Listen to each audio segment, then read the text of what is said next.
we'll call this a pre-show, but we'll come out with the show at about right at the top of the hour. All right, go ahead, Scott. Okay, so the Prairie Dog Golf Challenge. Tell me what you guys think about this, because so 2-person teams. We all go together.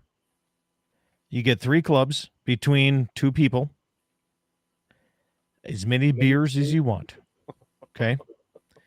You only get 10 golf balls to finish 9 holes on a prairie dog town. For every, and it's on par, like everything, it's probably going to be a par 3 for every one of them. Crystal X barrel or a tub, you don't need to get it in. You just hit the barrel, you're done, right? But if you lose your ball, you got to bring up another one. If you're out of your 10 balls, okay, for every beer you drink, 1 stroke off your game. Oh, God. For every prairie dog tail that you bring, 1 stroke off your game. Golf balls, shots, beers, guns, prairie dogs. How can it go wrong? Can't go wrong, can you? And I'm doing this like a $10 entry fee per person, so $20 per team. Okay. Winner takes all. I like it. You think I could get 5 teams? Oh, I think so. I'm pretty sure that I don't know. Is Jamie golf? I'll have to ask him. I have to invite Jamie. Well, but here's the best part. If you don't golf, you got to shoot or drink. That's right. That's perfect, right? That's it, right? I think it is. I like it. I do. Just a second. Checking out everything. See, you are right about this, so Scott. So I'm just checking out all of our places now to make sure it's working correctly. Your mic is really low on my end there, Clay. So yeah, well, how's that? That's better. You about got to be right here in front of it. Okay, why is that not working? I'm glad I'm not the host of this show. Well, see, we're early, so everyone that's tuning in, I appreciate it. I see that the numbers are ticking up there, but this is kind of a pre-show, and we're just kind of BS. Okay, you want to do a pre-show? I'm going to do a pre-show. Go for it. Okay. Yeah. Medora Boot and Western Wear. One of the few places in the off season, by the way, that will. Can I show knives on your thing, or are you going to get banned? Why? Why? I mean, okay. I would think you could. So, like 5 years ago, I bought this knife. And I've used it for a lot of things, including castrating, and I've not yet to sharpen it, and it is still sharp as the dickens. So I'll give those guys a little bit of a bonus plug there. Shout out. And you're going to pay for them, but it is a heck of a belt knife. So yeah, cool. We'll get one, right? I like it. All right, now we're live on our Rumble. So that's what I was trying to get to. So. All right. That's the only downfall about Rumble. And it does not feed into our comments, don't feed into our actual account. They're new. I guess only liberals can create the good stuff. All the conservatives, they just don't seem like they can do it. What is good morning, good evening, fellow MVEs? What's MVE? Militant violent extremists, as labeled by Homeland Security, each and every one of us. Yeah. I'm trying to think. Was it Wayland? I don't remember who were Wayne. I don't remember. One of them guys, they always, when he gets on, I'm sure he'll say something like, he always does that. I know he tunes into you on Saturdays too, so that's where that comes from. Homeland Security said if you're pro-Trump or you like the Constitution or you're posting Second Amendment things, you're a militant violent extremist. Aren't you glad you're that way? You're a gun owner. I'm glad I'm that way. I mean, I probably got a satellite that's attached to me, but so I brought this up to some I'm going to try to be politically correct here. You don't have to be politically correct here. I don't? No. Okay. So I brought this up to some fucking liberals, and they were arguing with me the other day down in Deadwood. And they're like, well, you're for guns. I'm like, yes. And you're for this. And you're okay with boxing and MMA and all this kind. I'm like, absolutely. This. And they're like, and they said, well, what are you scared of? I said, absolutely nothing. And they said, well, but And they kept arguing, and they kept going on with this. And I said, but hold on now a second. I said, everything that you guys stand for, you protest, you try to argue with everybody against. I said, the United States and every country in the world has been developed because of war and turmoil and arguments. Yeah. And they didn't like that. I said, you're just continuing it on in a different form and fashion. I said, the only problem is you can't back it up. Yeah, they don't have no guns. Oh, but well, no. So Clay, it's not just about guns. It's about being able to fight hand to hand. It's about they still want to fight. They want to fight, but they look at us with guns and the military, and they're like, "Oh, baby killers," and that's what really provoked me with this whole thing. That really pissed me off when they said that, and I'm like, "Hold on, now the whole world has been built on fighting, on war and yeah, it still has, and they're continuing it the way that they're doing it, just in a different form." Well, and they did not. They want to do it with words, and they want to do it by having people with guns in the government throwing us in jail. That's how they want to fight. But I want to do it with words too, and I did it that night very well.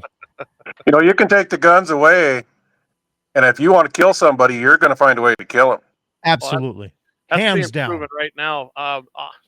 Get this, I've actually been talking on the show a little bit about this off and on. Australia, England, Scotland, Maine, Ireland, every single one of them countries. Guess what's happening? Knife murders, murder by knife, homicides by knife are going up. Swords. That one went ape shit with a sword in one of them countries here a year or two ago. So now they want to have controls on blades, length, crazy controls and background checks. I was like, really? Yeah, because that solved everything, didn't it? Evil. You know what it's going to come down to? Here's the thing. It's going to come down to, okay, so the martial arts schools are going to be banned from the United States because, that's teaching hand-to-hand combat. Right. Or they're going to be made to be sissies and do like some stupid stuff that nobody wants to do, right? And I mean, it's going to try to weaken everybody to the point where they can take over a country, because China's not training that way. Russia's not training that way. The Middle East they've been on war for 5,000 years. They don't care anymore. That's just part of their nature. Yeah. Stop making a sissy nation. Well, look what's happening. It started, I seen this decades ago. It started in the schools. They started making men not be men. I mean, they even give it a term now, masculine toxicity.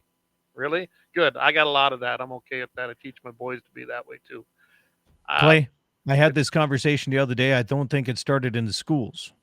Where do you think I think it started as parents, because parents should not allow that into schools, and the parents are on the school board allowing it. They did. And I tell you one other thing. Not all parents. No, some parents are allowing this to happen. But even the parents you think wouldn't. I mean, I just had a battle with the school in Lemon with their health class. I did win that battle, but I'm sure the war's not over. And that had to do with a video they were showing. My son comes home with his dad. There were gays and lesbians and faggots in it. Like, what? So I get on there, and sure enough, there they were. And I even found what I'm pretty sure was a tranny in that video. The teacher didn't even realize it. They were using a curriculum that had been there since late 90s. Nobody reviewed it. All the way up, I took it all the way to the school board president. He's like, well, I guess I've never looked at it. I said, well, don't you approve the curriculum? Should approve that. Yeah. Well, yeah. I said, do you look at it? No. we take the recommendation of the curriculum committee. Well, gee, then maybe you guys ought to actually look at it, see what's who's in the curriculum academy here. Well, it's a few of the board members and school teachers. It's designed on purpose to be layers and layers and layers so that they can blame everybody else.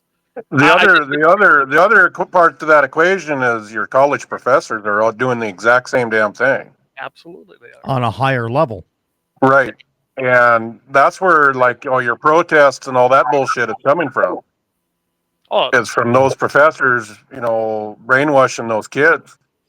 And you see it in the since Israel, went after Palestine, and they're standing up for Palestine. And why in the hell? You need to look at history a little bit and see how fucking bad them bastards have been throughout history. Exactly, and But you got to remember, like you said, these professors in these colleges, they're complete left whack job. I mean, I went to NDSU in 1993 and 94, and it was bad then. I can't imagine what it's like now, 30 some years later. I went to Bozeman in 89 and 90, and that was right at the start of the change, and now I don't even fucking stop. So yeah, I don't blame you either. Bozeman is now known as what, California? Pretty much. Kalispell. Yeah, now it's Bozeman, isn't it? It's crazy, yeah. Okay, sorry, Clay, to get all feisty on you right away, but you want to hear the stuff I heard down in Deadwood this weekend? I got good and bad stories if you want. Yeah. Oh, we can touch on any of them. Oh, I got some good stories. Kelsey, good to see you joining us. Eric Newman, homeschooling all the way to give them a Christian base. And I, you know what? If it was me now having kids, I wouldn't send mine to public school. I would actually do it homeschooling right here because of that reason of things. When I was teaching martial arts in Brookings, South Dakota, it was my first openness to homeschool because they came to me and they asked, they need a PE requirement and they need an accredited school to do it. And I was accredited through the college and everything at SDSU because, we're better than NDSU. So, and Bozeman, by the way. So anyway, that was my eye-opening to homeschool. And when they came in there and did that stuff, man, I mean, there's all different levels. If you go to public school, there's different levels of kids' mentality and social aspects. I get that. But overall, man, they were some good kids. And in living as far away as I do from a school where I live, if I had kids, that's the way I'd go. Yeah, I would today. I mean, there, Brian, he's there. That's what I was trying to think of, Brian Warner. See, he says, "Good evening, fellow MVs." So perfect, right? That's where the term come from. Was he started using it here. Hey, check this out, Clay. Check this out. He got a grouse with his pistol. Oh, nice. The judge. See, you missed out on our South Dakota State Friends of NRA, but I'll tell you what, it's about 7 o'clock. I'm going to go do the intro, guys, and we'll actually start officially. So here we go. Just give me a minute. I'm on my own tonight, so I got to bring all this up myself.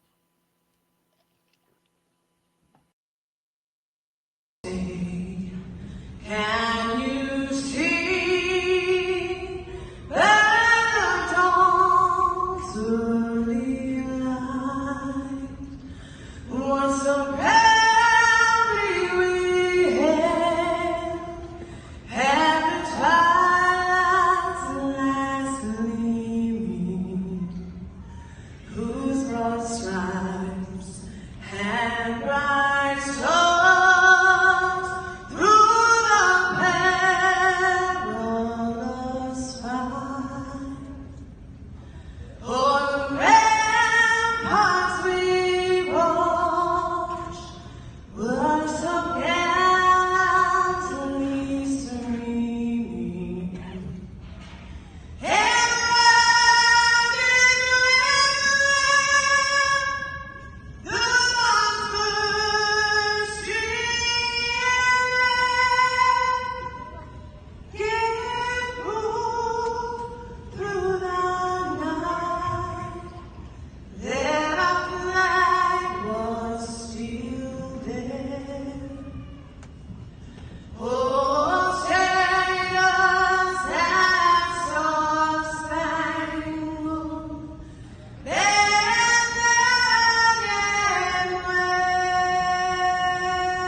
All right. Good evening, everybody. Hey, we started out a little bit early. I got a pretty good show ahead of us tonight, I do believe, and I want to thank my sister for doing that for us.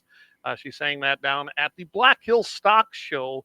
I forget which night it was, but I It was Saturday night because I was there, Clay, and I enjoyed the heck out of that. Yeah. Oh, she does a great job. And when I asked her about it, I said, "Do you care if I use that?" She sent me the video. Oh yeah, I can't believe it, my brother. She was like, "Hey," said, "You do a great job." So, and that was because we got dinged, kind of like you did on YouTube for music. So we just, you know what? There, I'm good to go on that. So, well, I'm going to start the show off. We're going to get right into it, but I'm going to start off like I do each and every week with the Second Amendment, a well-regulated militia being necessary to the security of a free state. The right of the people to keep and bear arms shall not be infringed. And boy, that's happening more and more each and every day. Lots of infringements. We've let it go on for far too long. That's how we got here. But we are chipping into that little block and setting it back. You know, we have things like Bruin, Heller, and other cases that are helping us out with that. But, so before we went live officially, we were doing a little pre-discussions, and so we can continue with that unless you want to get right into what we were going to do before when we brought Jake. I think, Clay, the first and foremost, you must introduce your people. Well, let's get into that. So, hey, we're joined here by Scott Buckmeyer, host of Dakota Prairie Outdoors and longtime friend, and Jake Wagner. Jake is joined. He does this great fundraiser over in Baker each year, and with Hanging W Meats, and he has a little a cart or food truck called the Chef. And I don't know. I suppose you show up at just about every single event you can, huh? No, not so much anymore. We have a kind of a different genre. So if you see my food truck, I'm usually I'm pushing high-end steakhouse food, and so we'll set up. People call in their orders, what time they want it, and basically the menu is high-end steaks and high-end seafood. That is pretty awesome. So now you give me a great idea. I'm also chair of our county farm bureau. We're set up for this year, but we do an annual meeting every year. Maybe you and I need to talk. We go to a little town of Carson, North Dakota. They won't know what hit them. Oh, yep. Here's the thing, Clay. Everybody says food truck. You know, it's food truck food. But I sold him this food truck, and I know this thing is 100% the best food truck you'll ever see in your life. Oh, yeah, something like that. But honest to God, Clay, when he says high-end food, he took the food truck thing to a whole new level. He really did. And when you say high-end steaks and high-end seafood, it is like you get in a restaurant out of a food truck. It's unbelievable. Yeah, I'm gonna have to. Now you got me interested. I got to find you sometime when you're out, and I got to come do it. I mean, come on. Yeah. And seafood. Yeah, you're a little ways away from here, so. But I sat up behind the meat shop usually like on Friday nights, and we just advertise it on Facebook. I'm not on the radio. I'm not in the newspapers or anything like that. And we put it out on Facebook, and I mean, we're usually hopping. So I'm gonna have to give you my telephone number before the evening is over. I'll exchange numbers with you. You'll have to text me because I don't do much on Fascist Book anymore. All I did was sales, so I stay off of there. Right. Well, hold on, Clay. You got to be honest with people. You're not staying off of it. They banned you from it. Well, yeah, they literally they took one of my main profile and just gone forever. Yeah. So me and Marty Beard, we've been axed from there for life, and so I do have another profile, but I mostly don't use it. I let Jamie do all that Facebook stuff with our Guns and 701 page. Yeah, I don't got much use for Zuckerberg's page. Well, we don't. I'm not on Facebook, but we created that. We actually have our own page on there with the food truck too. But just because, and it's nothing but a gossip fest. Yeah. And I mean, you put it out there, and and I don't comment on nobody's bullshit. I don't, none of it. But we put it out there when we're cooking, and bam, that's the only advertising that I do, other than when Scott plugs me on the radio for free. So. Well, you get some plugs here now too. So give me your Facebook page. I'd like to put that out. What is the name of your page? Just go to just search the Chef, and it'll be a big yellow submarine. That's what that food truck is. Okay. All right. Well, I'll see if I can bring it up here and maybe get it up there. But so tell you what, Clay, it's great food, and what's nice about it is, it's a local guy that has his own meat shop. He knows how to do it. He knows how to prepare the meat. He knows how to do the cuts of the meat. And that's one of the big things, a lot of these folks that have these food trucks, it's just food service stuff. Here's a guy that has his own meat shop that's bringing the right stuff to your place. And it's the other thing, I mean, like with our seafood, you're not going to find, how can I say it? You're not going to find the stuff. I mean, you really got to go to a really, really high-end steakhouse to reach this kind of seafood, because my shrimp are U4s, 2 to 4s. What's that mean, what that means, it's 2 to 4 shrimp per pound. Okay.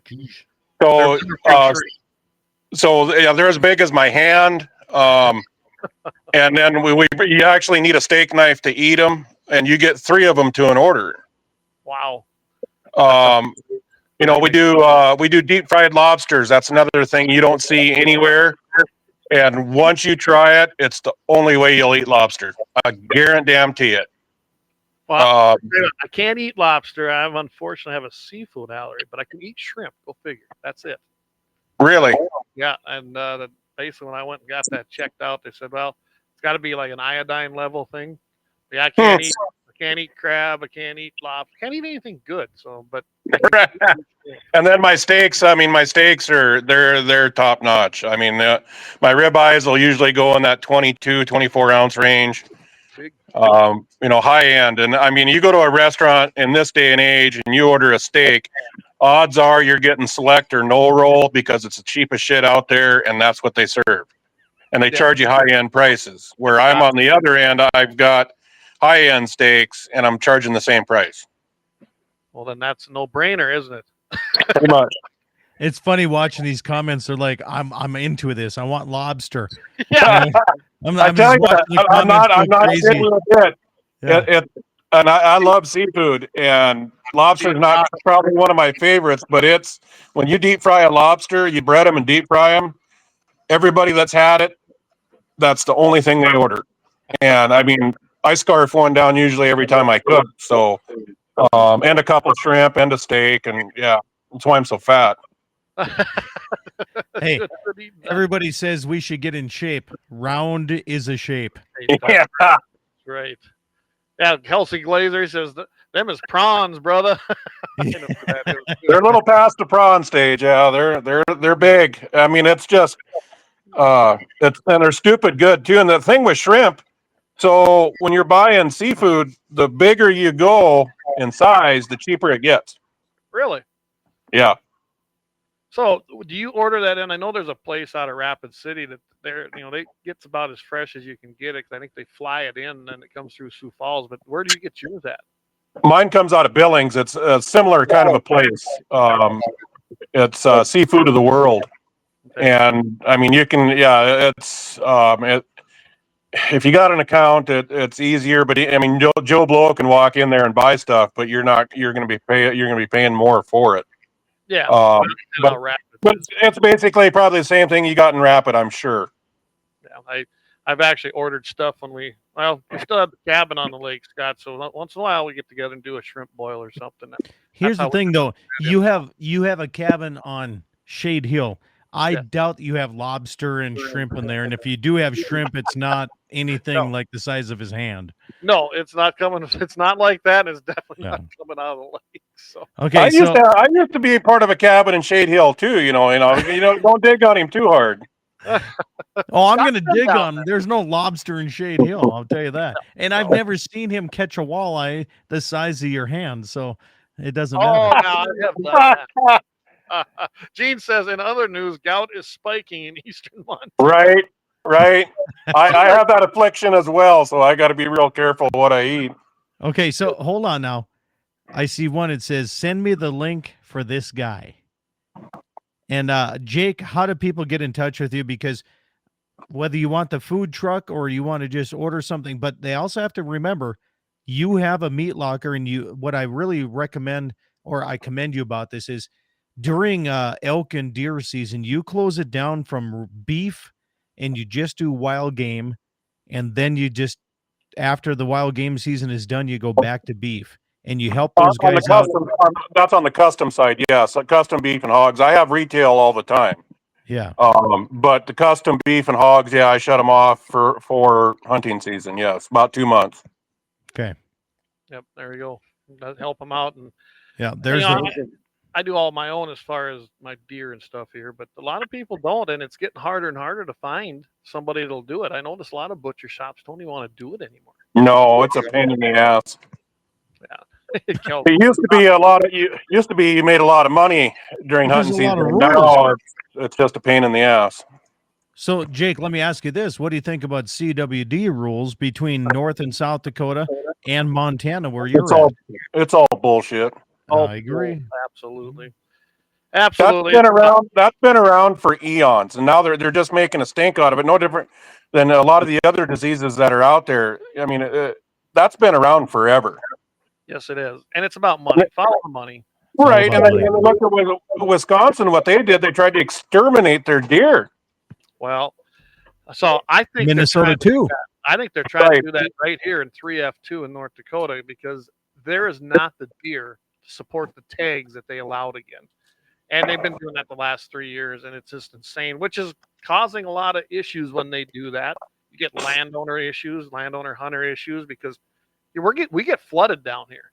A lot of them come apart, and there's just not, even if we didn't have a problem as far as CWD or things like that, we don't have enough deer to support the amount of hunters that come out here, and then they get pissed off when you tell them no. It's like, well, and we're no different here. Montana did it for 30 years with their doe tags. Yep. And we get a busload of 20 people coming, and they could all get 6 or 7 doe tags, and you do that for 30 years. Yeah. And there was no cap on the tags. They sold as many as they could. Well, they pretty much here on 3F2. Now we don't have no deer. I mean, it's common. And I've met a lot of nice guys that stop, and I appreciate them stopping and asking, and then I tell them no, and well, I just got a doe. I said, yeah, but if you got a doe and the 5 guys with you got a doe, the next guy, I can't let 20 people on here and kill does. And then they shoot the big does, which usually have twins, they're triplets, and then you got a herd of orphans. Yes. So let me ask both of you guys this: what's more deadly, CWD or EHD? Because both of them, when you talk about this to any biologist, they're like, well, EHD is natural. Well, tell me what CWD is. Right, that's natural too. Blue tongue is from a gnat bite. They get bitten by a bug. Yeah. Is it a mite? Yeah, it's a mite, isn't it? Basically, it's a gnat. It's when water goes stale in the fall time, and that's what we have right now in Jake's in my area right now. Mm-hmm. We are dry clay. Right. It does not look good, and we've been struggling for the last 4 years with EHD and trying to rebuild the herd. And now there's millions of dollars going into CWD testing, and that's where they're pushing their whole priority on. It doesn't matter if it's North Dakota, South Dakota, or Montana, or Wyoming. Well, you had the Great American Outdoor Act, which I was against. Unfortunately, Trump actually signed that. Millions of dollars in there for CWD testing. Yeah, they touted it as it was a big thing to rebuild national parks and huge amount of money in there for CWD research, and that's what's happening. That's why every game and fish entity, whether it's Department of Natural Resources or every entity they use, that's what's happening, and that's where the money's flowing, and that's why this is happening. That's why that's all they're concentrating on, because they've seen it as a big slush fund, just like they always do. The exciting part about this is on this Saturday's program and my program, I'm going to have Levi Nelson, and he took an elk in Montana, and he's taken deer. He's got like 400 tags, I think, this year. Holy God. No, I'm just kidding. I'm exaggerating. But he's got a lot of tags. But he said on the comments, he says, I'm going to bring Jake my Montana deer this fall. I'll tell you what, Levi, if you're going to do this, take every single thing you shoot, because it turns out phenomenal. And he has more selections. And I hate to be the guy bragging up Jake, but here's the thing. I had him come out and take one of my heifers, and he came out to the place. He does it on your place, takes care of it. Best thing I've ever ate. I took him some old antelope and old mule deer and he mixed it up and made sausage. And here's the thing, Clay. Do you like hot dogs? I'll eat them, yeah. Yeah, that's what a lot of people say. Right? But You have not had his hot dogs. You got to be careful with that statement. You can be. Got that ring around his mouth. Here's the thing, though. There's a lot of people that are like, I will never eat that until they tried that. I don't know what he mixes them with or what he does, but one of my neighbors says there is no way I'm going to eat that. And he came back and he takes his meat to Jake and he says, this is the guy I want to make that up there. So there are very few people in the countryside that have the reputation of being able to do it with beef and wild game together. Yeah. And during COVID years, you've seen it just as much as anybody else has. All these places opened up, all these small meat markets, right? And good for them if they're still going. But there was a lot of people from the East Coast that came out and tried to open them up, and they failed at it because they just did generic stuff. Yeah. You got to stick with the old school stuff. You know, Lemon's got one down here that's Right. it's good down there. And of course, Rod's been up at Carson for years, and Rod's done a lot of my stuff when I take it. I do all my own wild game, but I usually butcher now my own beef right here on the place. So my beef it's born here, it lives here, it dies here, and we eat it. And I really love knowing that. I do still keep an appointment with Rod because I don't want to lose it because he's scheduled out so far. So I still take one to him every year just so I can get it. And you're right, though. So many of these guys started up and they're not in existence anymore, and they weren't good at it. They just thought they could come in and supposedly make a bunch of money. Well, people have the misconception that people that have meat shops get filthy rich.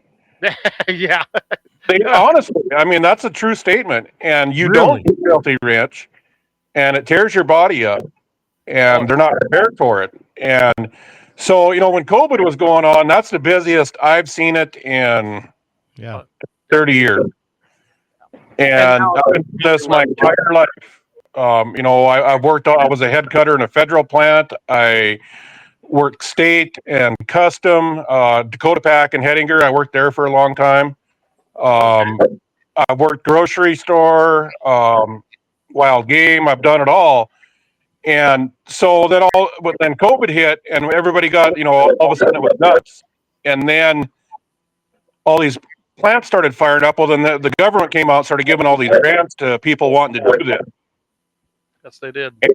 I never took one dime of that money. Not one dime.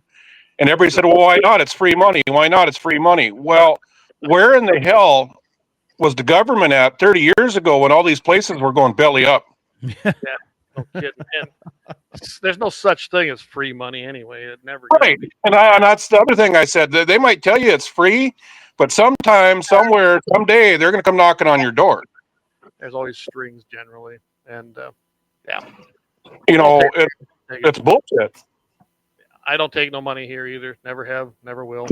I'm an anomaly. Trust me, especially in the agricultural business. You need to get closer to your mic, Clay, because pretty bad yet. There you go. Get up there and tell us what you really think.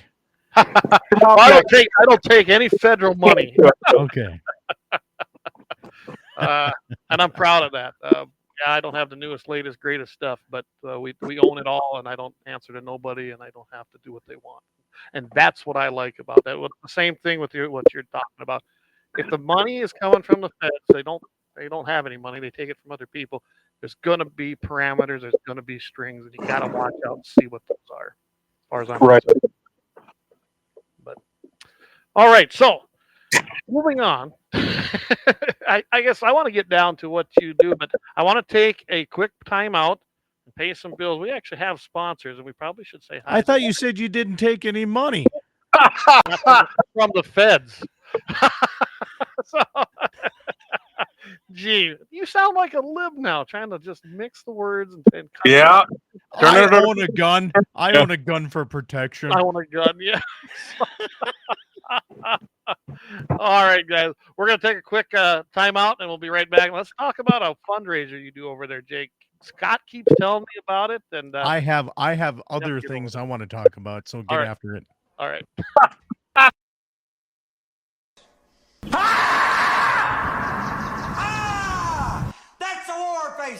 see your war face. You don't scare me.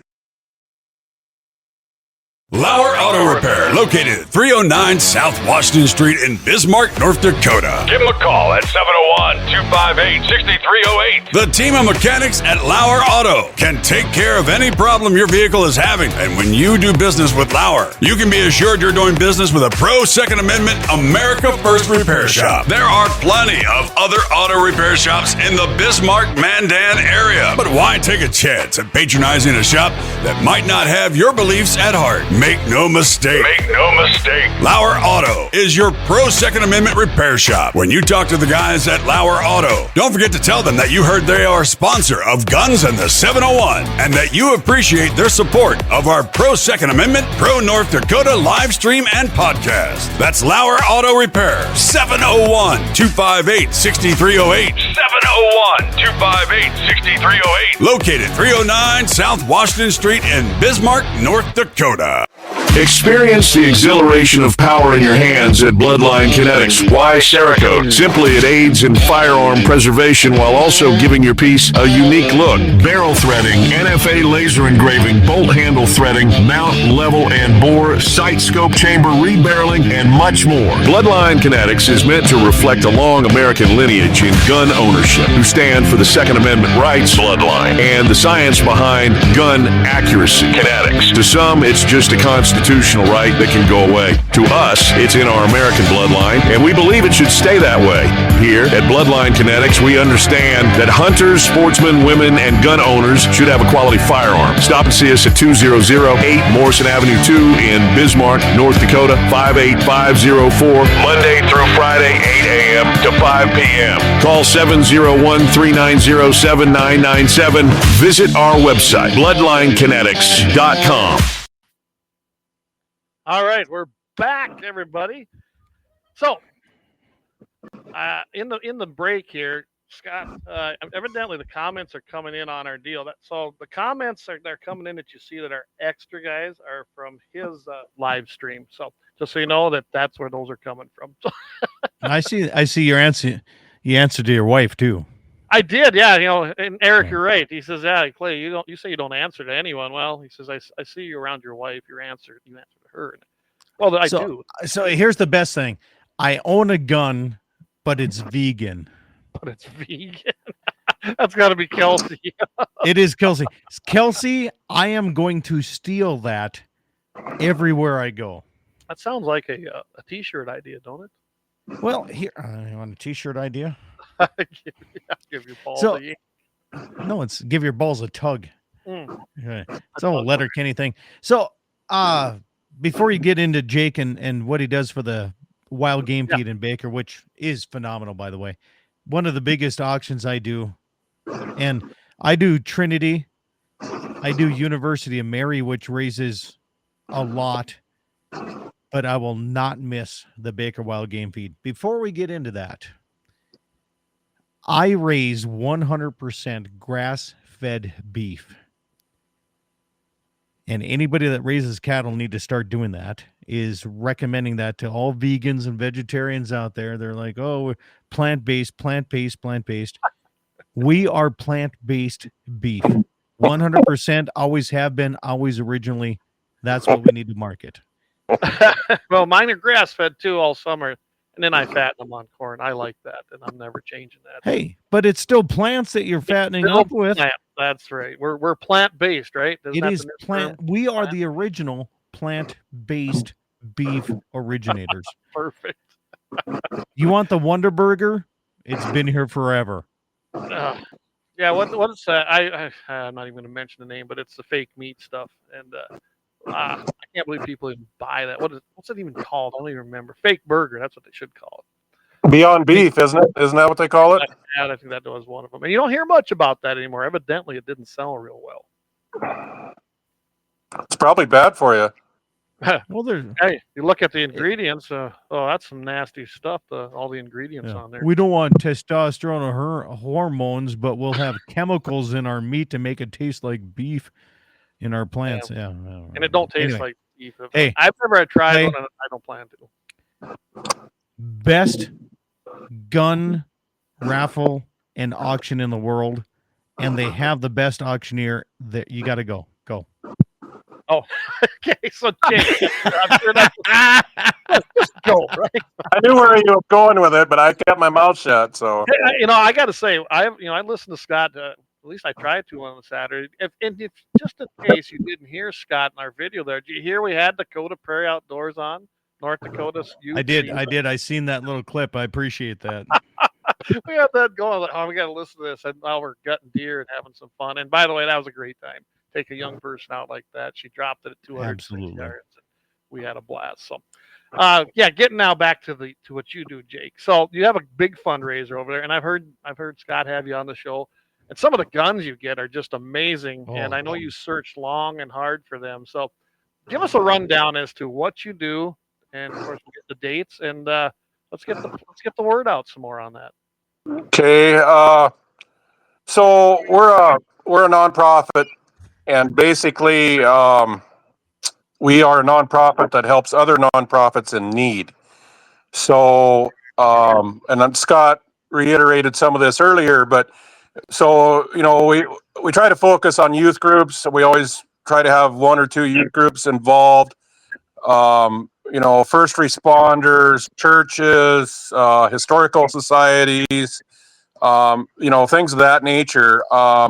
Now, with that being said, we try to keep it local in the tri-state area here is what we mean, but just being a nonprofit won't get you in the door. If you're like, for an example, like Boys or Girl Scouts, we will not support them because all the money that they generate gets sent to the national office. Somebody's getting paid, and we won't help those people out. Well, it's not one thing at Boy Scouts either. They have completely woke, and it's not a good organization anymore. I think they even removed their shooting program. I don't know for sure. Your friends with NRA is another one for an example. And I've dealt with them. I'm not saying it's a bad organization, but it's still a national organization. And when you do a fundraiser, some of that money goes to the national office. We don't do that. And nobody that works with us gets paid. It's all volunteer. Nobody gets paid. And we try to help these organizations out, and they have to kind of show us a need or what they want to do with the money. We did an ambulance service one time. They needed new radios. The county would not fund them the money, and so they come to us, and we got them the money. We got fire departments, new trucks, new buildings, new gear, because their counties would not give them the money, and so we did. And those are the kind of things we do. There's churches that would have been closed because they didn't have any money. And we get them open. You don't just limit it to one area, hunting, shooting. It's something in need is what you're saying locally. Right, are the people we're trying to help. And then the event is for people like us, that like to hunt, that like to fish, like guns, like the outdoors, et cetera, et cetera, et cetera. And then, we have an event. We have different entities every year that the money is going to be going to. And that's our workforce. Those are the people that come and work the night of. Then we have volunteers like Scott that come every year. He does our auctioning. And we have games and we have food. And the doors open at 4:00. The food goes from 4 to 6. It's all wild game. About 80% of it is made by me. I have some other ladies that do some specialty things, and that's a free will donation. It costs nothing to get in the door. And then we start with the little kids games, which when I say little kids, I'm talking from 0 to 10 years old. And we have games for them to play. They're gonna win. They're gonna win. And then after that, we go into the youth table, which are the kids that are old enough to hunt. And that table, there's TVs, there's game consoles, there's guns, things kind of that age orientated. And then we have the adult games, which could be bucket raffles, could be auctions, could be we play heads or tails, and I'll give guns away just by playing heads or tails. It won't cost you a dime. We have hunt table. We have a lot of stuff, and we give away. I shouldn't say giveaway, but technically we give away. I've given up to 130 guns away in one night. Oh yeah, we had banquets where we did 100 guns. We had 1,000-person banquets, so I don't know how many you draw there, but that gets to be a lot. Generally, we draw 1,000 or more people. Yeah, and you need that. Let's just face it, you know it, and I know it. Money. Clay, I'm going to interrupt you here a little bit. Yep. There's a difference between 100 guns in an event and 100 guns at the Baker Wild Game Feed. Yes, there is, and I know where you're going with this. The 100 guns that he gives away. So I'm going to tell this one story. They're collectibles. Not always. Okay, not always. Okay. So I've helped you MC a lot of events, and I like winner takes all table, or I like the $100 tables because you have less chances. I don't like everybody to have a chance. I like that stuff. Yes. There was a 6-year-old girl last year. Year before last. She went up to her dad and says, "Dad, I need $50." And he said, "Why?" "Because I want to win that gun on that table." There was a 3-gun raffle, $50 for a ticket. And there was a 26 nozzler, 28 nozzler, and I think a 22. It was all the nozzlers, right? Yeah, 22 nozzler was the other one. Yep. And she said, "I want that 22 nozzler." And she's a 6-year-old girl. And he gave her $50 and she won the damn 22 nozzler. That's great. And I was excited as he was, and he's excited as she was, and then she thinks, well, that's how it's done. It's easy as that, right? Plus she won some other gifts on the regular kids stuff. But here's the thing is the guns that he gives away range from collectors, because there's a lot of people, and he goes to a lot of estate sales that there's high dollar collectors like Bruce Jordan. We know that guy, right? I mean, he's been to this auction and he's loved it. He bought a lot of stuff one night. I'm sure he did. Okay, and if he shows up, you know it's good stuff. He's definitely bidding. Yeah. He's gonna. If his hand is up, you ain't gonna beat him. But whether it's military, new age hunting, right? There down to the kids' tables and stuff, so everybody can get into the game of hunting or shooting, for that matter. There's a little bit for everything, and some of these guns, man. I mean, tell me, Jake. I mean, $6,000 to $8,000 last year. That military set was like $8,000. Right. I've had some collectibles up there worth $10,000. I've got one this year, or a gun that I bought winner that we actually own. We're not going to give it away. It's going to be on display, and it's an actual Indian gun. And there's a story that goes along with the gun, but that gun was appraised at $28,000. Wow. And we have it on display at the museum. It'll be on display the night of the game feed at the game feed.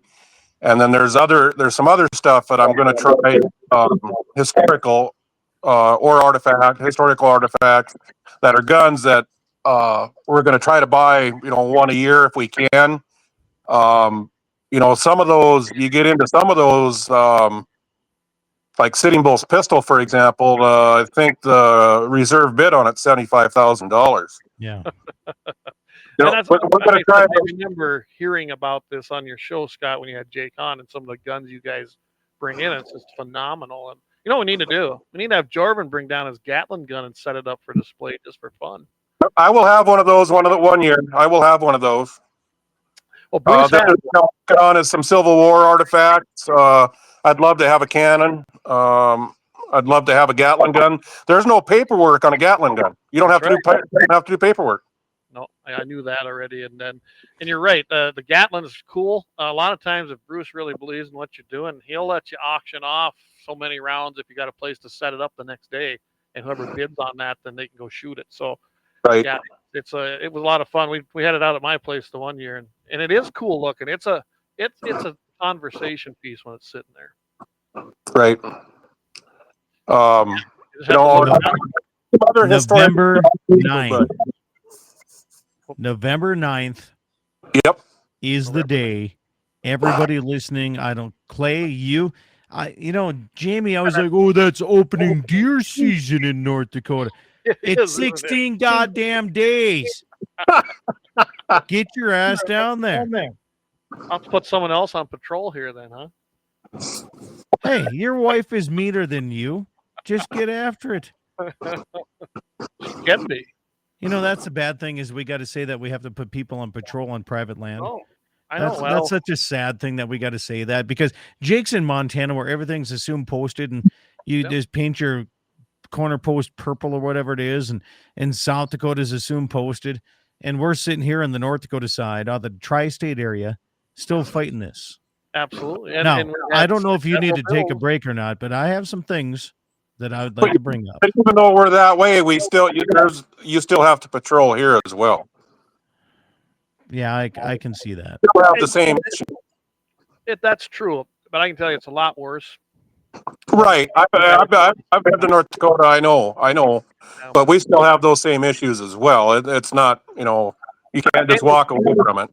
And it's always going to be, it's a gun or anything else. Bad guys who are with the intent right. of illegal are going to do it. You're never going to stop them. And that's with anything that we talk about. I mean, no matter what you're doing, but I don't know what your schedule is there, Clay. So you got to tell me. Well, you were talking the 8th and the 9th, so you and I probably talk. I know I'd like to get Jamie over there, but I know he won't leave on opener deer, but that's okay. He's listening. He says he just needs to push his ovaries down and get some balls. Here's what he said. He said, I only get about 7 days out of deer season to hunt, so there's all kinds of gun raffles throughout the year that I can get into. I see that, yeah. That's need to move to Montana. It lasts for 6 weeks. You need to move to Slope County. It lasts 1 day. I showed him an antelope season that lasted 45 minutes. He's hunting in the wrong area. I'm going up there for pheasant season with Jamie this year, so the opener, so we'll have some fun up there. But I would love to go to that. I know that I've said that in the past, but so I got a question. I'm guessing if I do that, Scott, that's a 2-dayer because I'll have to come up the night before. I got a place to stay. I know. And then we can have some fun, huh? I'd love to get up there and do it. I really would. So maybe I'll bring. You got to remember though, this year my wife and I both drew an elk tag. So if you come up here, bring a pack, bring a horse, bring something that's gonna take meat out of the canyon. Anymore. We just bought a new one, but he ain't ready to ride. Well, I'll tell you what. There's no better way of training him than throwing 2 back quarters over the top of his back. He's a yearling. So I don't care. Young. He's yours. I don't give a damn. Actually, it's Danelle's, but you know how that goes. No, I don't. I could use. You know what? I could use the exercise anyway. I'm getting a little pudgy now. Like round is a shape. Round is a shape. So, tell you what. Let's take a quick break. We'll come back after that. We'll continue it and have some fun. How's that sound? No comments, right? All right. That'll work. Get it done.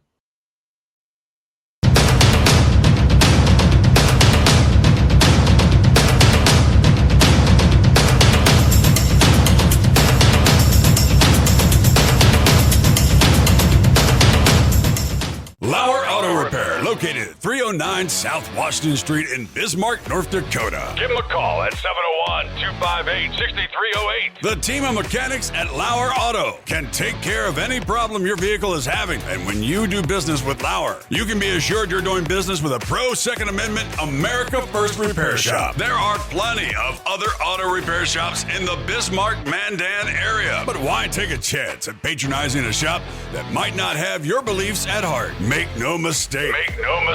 LAUER Auto is your pro Second Amendment repair shop. When you talk to the guys at LAUER Auto, don't forget to tell them that you heard they are a sponsor of Guns and the 701 and that you appreciate their support of our pro Second Amendment, pro North Dakota live stream and podcast. That's LAUER Auto Repair, 701-258-6308.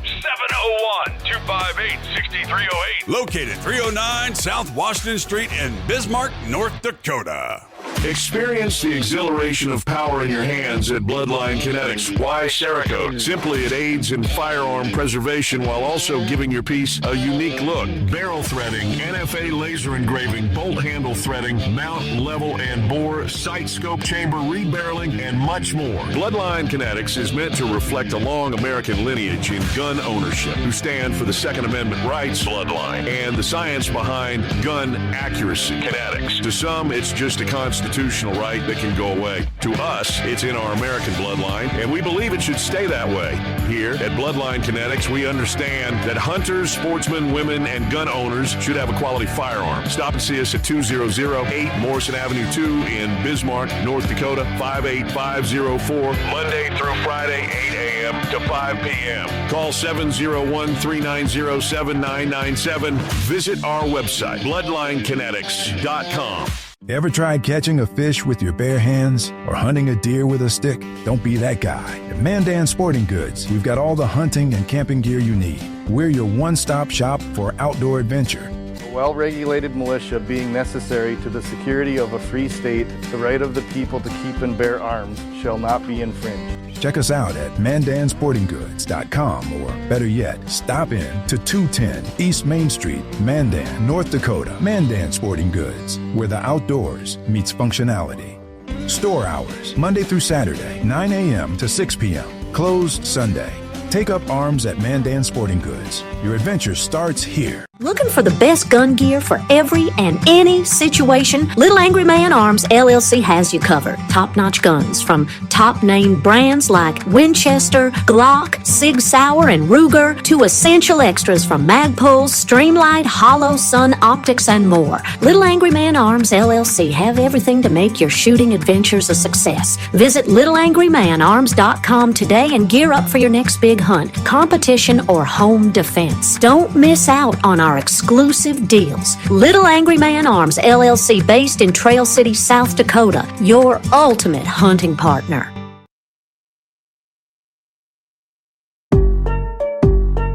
Yeah, hey, look, I got the moves like Michael, the flow like Aubrey, walk around thinking I'm a prince like Saudi. Mismatched Converse, t-shirts tucked in, know my worth, can't tell me nothing. White Nikes, albino, can cop my stilo, head to the top, bottom line is a motto. All right, we're back thanks to our great sponsors, Lauer Auto Repair down there on 309 South Washington. Hey, stop in there. Hunting season's right around the corner. Get your vehicle checked out. Axe and the boys will take care of it. And they've been on since the beginning with us, supporting us.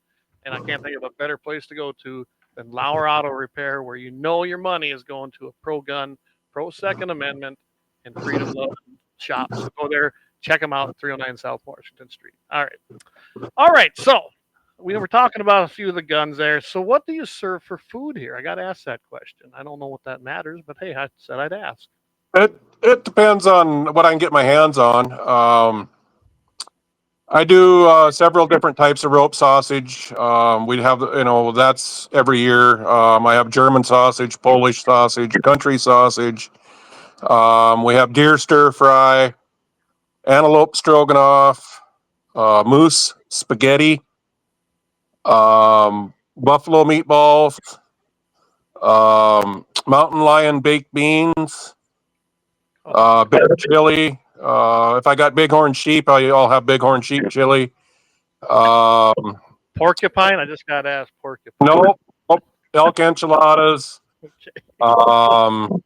Elk meatloaf. So you got a great variety, is what you're saying. Oh yeah, there. It just depends on what I can get. I've got plenty of bear right now. I've got a couple lions in the freezer.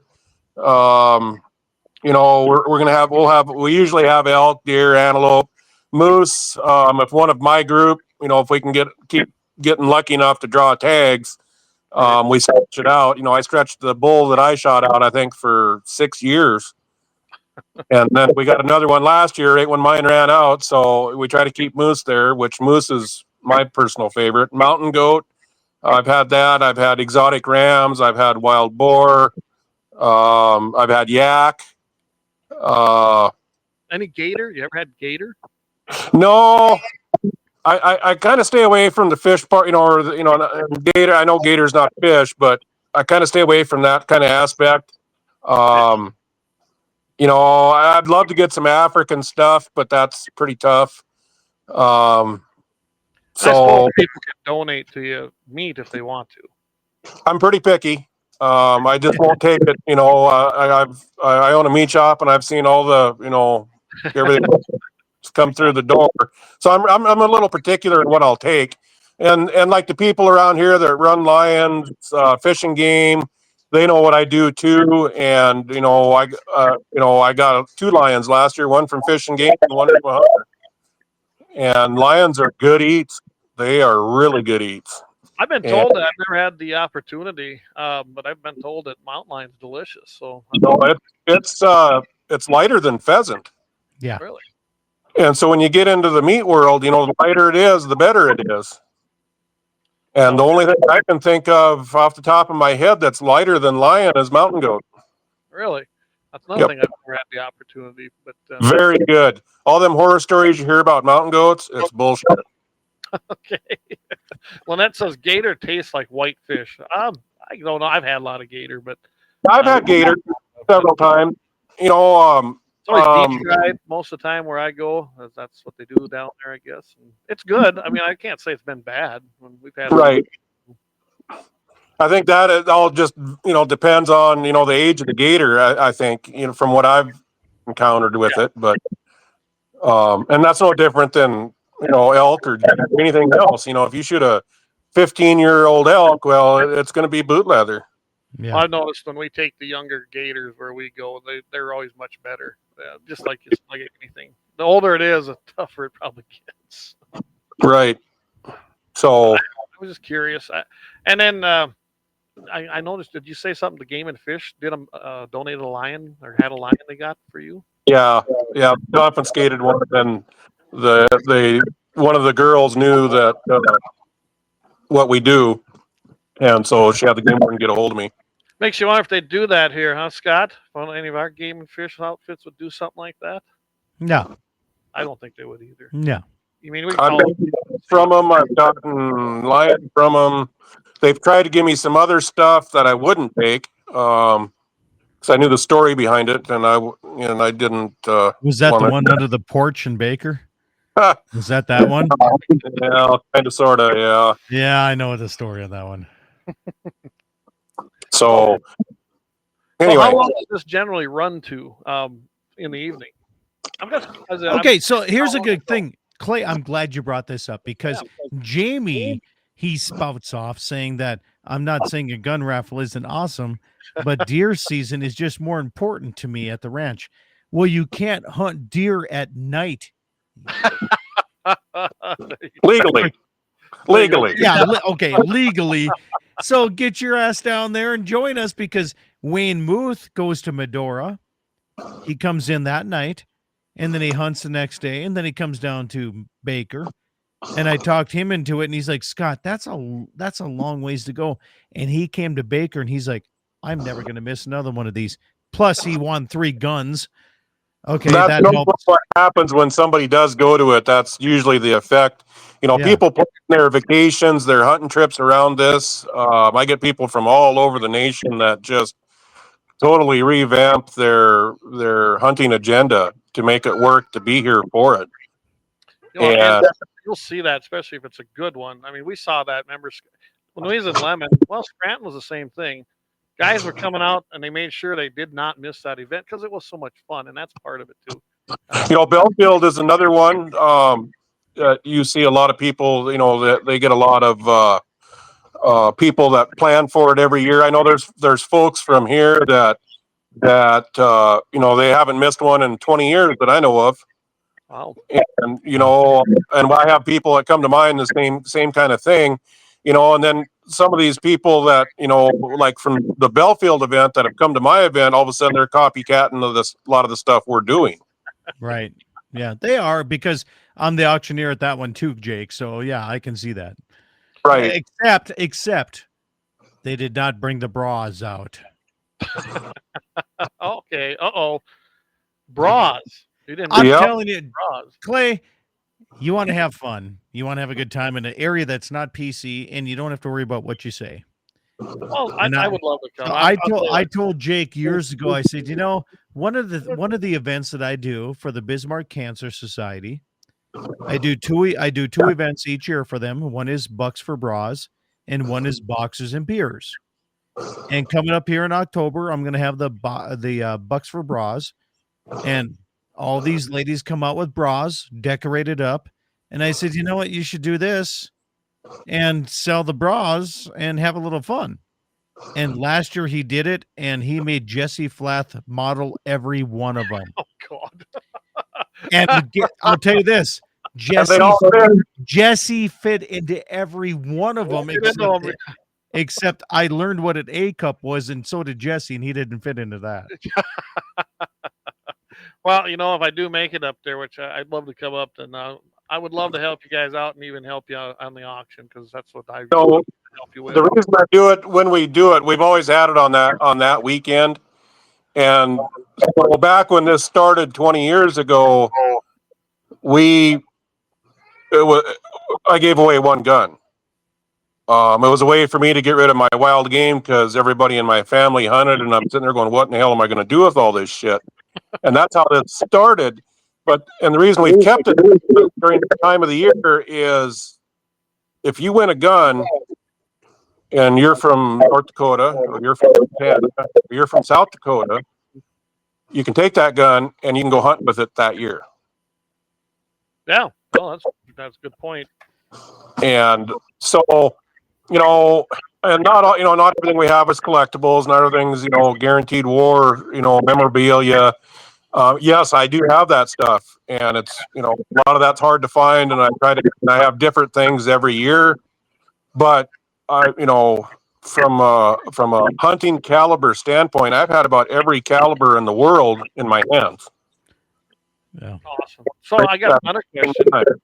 I'm guessing you have a few handguns in this too? Generally. So we've been fortunate that the leaf lickers don't show up, and it's probably fortunate on their part more than our part. Yeah. But so I stay away from assault rifles. I mean, I'm not. I've never had them, and I generally stay away from pistols. But I have had pistols, and I have had a lot of them. We tried different things. People, for the most part, seem to spend more money in this part of the world for the hunting calibers. Yeah, well, you got to give them what they want, but I there's in, and I mean, we without 1 year, I probably had 40 pistols there or something like that. And the thing with pistols is, I'm not a pistol guy, but people are really picky. Oh boy. And I'm like, well, Jesus Christ, it's brand new. What the hell's wrong with it? I don't like that son of a bitch. I'll take that $200 22, and I'm like, okay. Bows are the same way. I've had bows that are worth up to $2,000 or more, and this was years ago. And it'd be the last thing sitting on the damn table. I can tell you one thing with pistols. The 1911 is always going to be popular. If it looks like this, it's going to be popular, which is custom. And that's we did a lot of those in the banquets, and they made the money. That's actually the raffle gun we're doing this year for our Farm Bureau. Everybody wants Colt. Colt is what everybody wants, and from a 45 1911 standpoint, I have one, an authentic military 45 from World War II that I have Providence on. That's the money. Yeah, and Colts are great. I mean, they are. I mean, it's the original 1911. But I can tell you that the auto ordinances they do well in a raffle as well. But I've had those as well. And it's not so good. Kimbers, I've had Kimbers. I've had a lot of pistols throughout the years. But the other thing in this day and age, I can't go through the people I go through for new guns. I can't walk in there and get 100 different possible. It's not going to happen anymore. I used to, but not no more. So now that's why I go to the auctions. I get the collectibles, the obsoletes. Right. Those obsoletes are amazing. People really go for the obsolete calibers too. I've had guns where a box of ammo is worth as much as the gun, and I'll have a box or two of ammo with it. Yes, that ammo thing's a big thing too, especially on obsolete or collectible calibers. That Right. go to a gun show, look at them. They're Right. Yeah. So the reason I asked, I was just curious, and maybe I shouldn't even ask this. Do you guys run these through FFLs, or is it private sales considered private? No, FFL. What's that? FFL. FFL. Well, then that would make it problematic with a handgun anyway, especially if they're out of state. Right. That's why I stay away from them. I mean, I do have them. I do have some guns that are not FFL. And we try, if we can, we try to keep them that way. Oh yeah, and that's not illegal. Although, be careful with these new things that ATF came out with. Right. But like this year, everything is papered. Everything. Yep. Yeah, they really came down this year. It's bad. Yeah. The new rules that they unconstitutionally put in there. Yeah, it's bad. The main reason that we do FFLs on everything now is because I don't want to hand somebody a gun at an event. They have to come in the next day, go to our FFL, and get the gun. That never bothered me. It never has, never will. I don't care if they get handed that night, as long as they've passed their 4473, they can have it. But we did it both ways when I was doing that.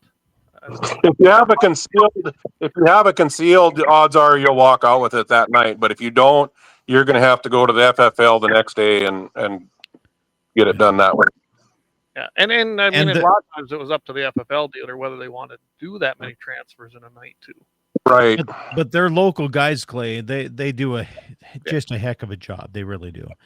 One of the things I want to make sure that everybody understands about why the Baker wild game feed is what it is. Jake does a hell of a job. And Jake, I don't know if you want to explain how this came to be. I know it's kind of a sensitive topic, but this is what got me wanting to help you, if you would explain that. Well, I don't know. Why don't you explain it? Because I'm not sure. I mean, I want to be on the same page as you are, so you explain it, and then I'll ad lib. Well, it came from a family situation. I want you to explain that, why you started it out there.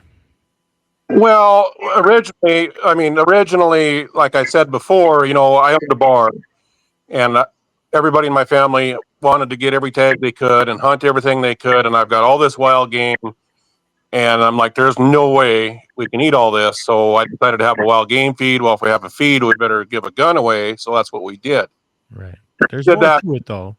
Right. I'm going back to the origination here. Okay. All right. Okay. And so after I had my first heart attack, we sold the bar. And then I bought the meat shop, and we took a year off. We didn't have a game feed. And then one of my friends come to me who just passed away and said, you need to fire this back up.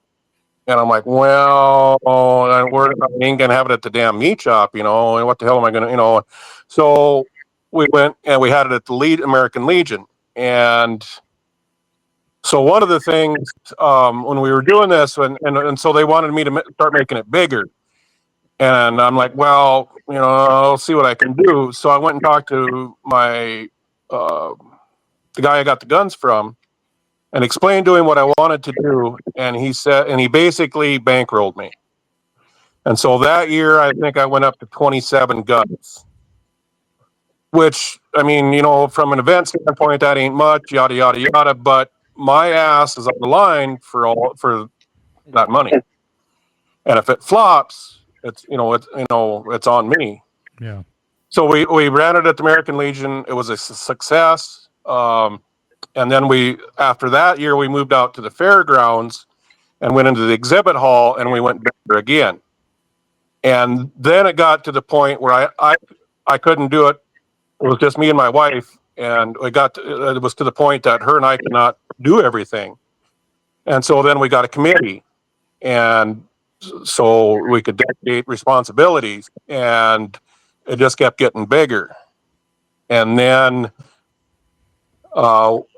we got so big, we moved into the livestock show barn, which is the biggest building in town, and we had it in there, and we used half of the building.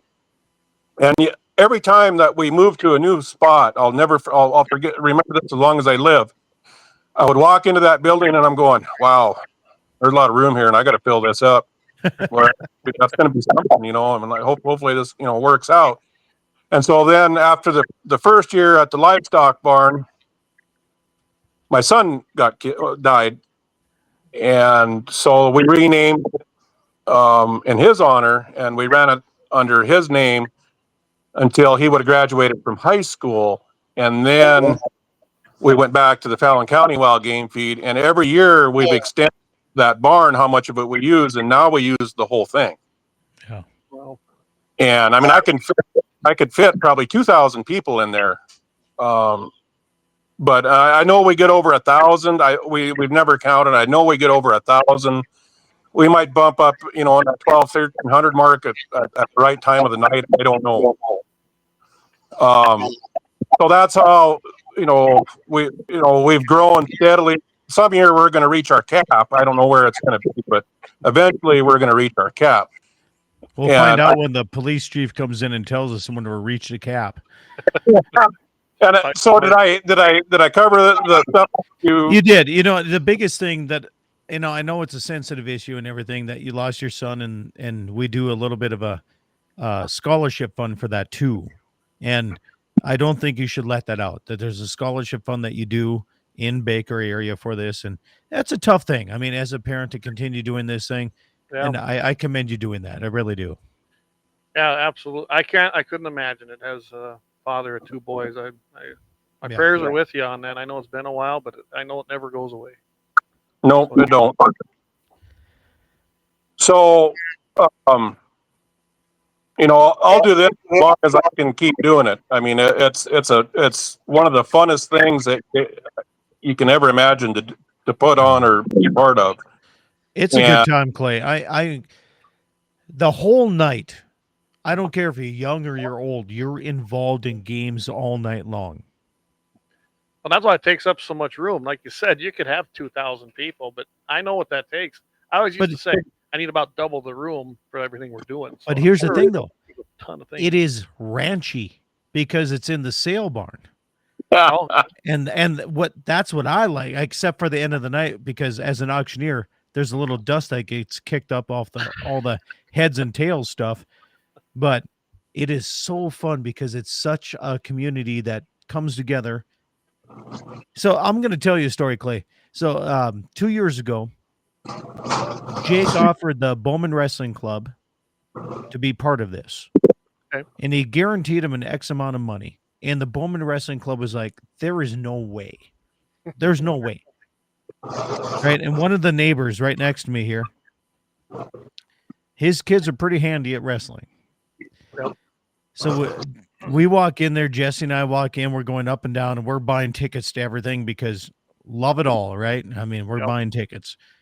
And this guy's like, he's like, how often have you come here? We're like, we've been here for a few years now.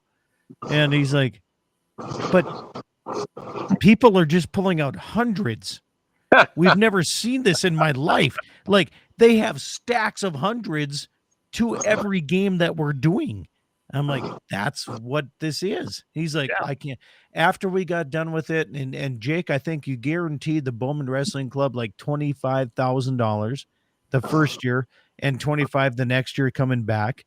You guaranteed it before you even had the banquet, and they were just blown away that somebody in Baker, a wrestling competitor, would help another neighboring community out to do for their wrestling club.